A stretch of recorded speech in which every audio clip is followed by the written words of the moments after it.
Welcome back to the Woj Lowe trade deadline special. Let's fly through some of the premier buyout candidates, starting with Cleveland Cavaliers center Andre Drummond. Seems unlikely they'll find a trade partner given his huge salary, almost $30 million. He could really help either of the Los Angeles teams, the Brooklyn Nets, really anybody. Woj, what should we expect? Where's he going to be playing in a couple of days? Yeah, Andre Drummond, he's going to be the crown jewel of that buyout market by all appearances right now. Both Los Angeles teams, the Lakers, the Clippers, are expected to have great interest. The Brooklyn Nets, of course, like they're trying to gather up every great player or former great player in the league and in the buyout market. And then the Celtics and Mavericks are teams to watch with Andre Drummond.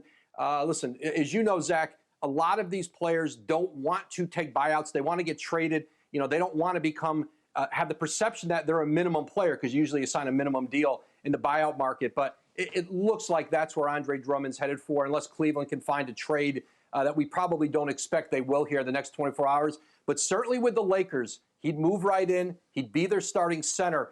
I think the role would be most significant with that LA team. He'd look great next to LeBron, rolling for dunks and all of that. In Brooklyn, he'd give them another Joel Embiid antidote, another big body to battle Joel Embiid. Nick Claxton, who's been sensational backing up DeAndre Jordan, can't really do that, isn't ready for that kind of physicality. Let's move to LaMarcus Aldridge, who has agreed to part ways really with the Spurs. Stretch 5 at this point in his career, has lost probably a half a step on defense, but could probably still help a team in a limited role. Certainly has been coveted since the Spurs thing happened. Where are we hearing for him, Woj? Yeah, I think Miami is going to be a front runner for LaMarcus Aldridge. If you think back to Aldridge's free agency when he left Portland for San Antonio, he actually took a meeting with Pat Riley, even though the Heat really didn't have the cap space to sign him. And Riley did such a great job talking to him about team and the importance of going somewhere and winning and being a part of something bigger than himself. It actually pushed him, Aldridge told me, to the Spurs over the Suns at that time. And now, I think potentially Aldridge and Pat Riley, Eric Spoelstra will have a chance to finally get together. You mentioned the Suns. That was his other 2015 free agency team. I think he'd fit great there. I think they need one more guy who can either play with Dario Saric or in place of Dario Saric if there's a matchup for some reason. Just one more rotation guy. We'll get to them later. And I would expect the Charlotte Hornets to at least. Miami has a great chance to get him, but I still think LaMarcus Aldridge, I think he's going to have a lot of options when he gets out into the market.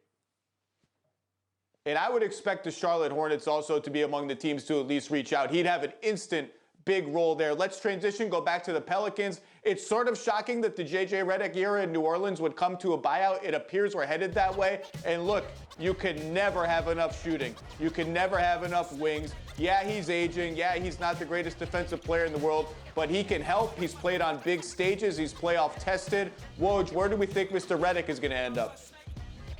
Well, we know where he keeps his offseason home, Zach. We know where he spends his time.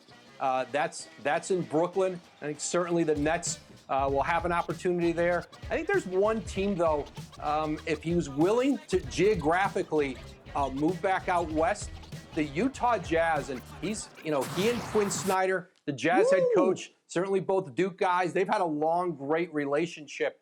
And I know that JJ's always had great respect for Quinn Snyder, but I think geography may play a big part in this, and Brooklyn certainly has the ability to bring in a few buyout guys here and continue, to really put a roster together that's going to have great depth and optionality in the postseason.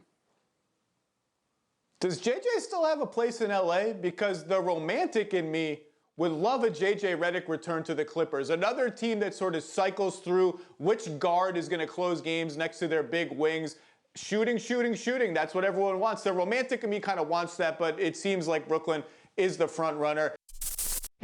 Thank you for watching ESPN on YouTube. For live streaming sports and premium content, subscribe to ESPN+.